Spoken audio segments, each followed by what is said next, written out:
নমস্কার।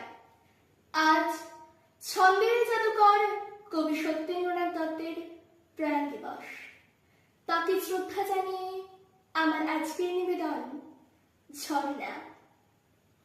ঝর্ণা ঝর্ণা সুন্দরী ঝর্ণা, তরলিত চন্দ্রিকা চন্দন বর্ণা, অঞ্চল সিঞ্চিত গৈরিক স্বর্ণে, গিরি মল্লিকা দলে কুন্তলে কর্ণে, তনু ভরে যৌবন তাপসী অপর্ণা ঝর্ণা, পাষাণের স্নেহ ধারা তুষারের বিন্দু, ডাকে তোরে চিৎলোল উত্রল সিন্ধু, মেঘানে জয়ী ফুলি বৃষ্টি অঙ্গে, চুমা চুমকির হানে চাঁদ ঘিরে রঙ্গে, ধুলা ভরা দেয় ধরা তোর লাগে ঝর্ণা ঝর্ণা, এসো তৃষ্ণার দেশে এসো কলহাস্যে,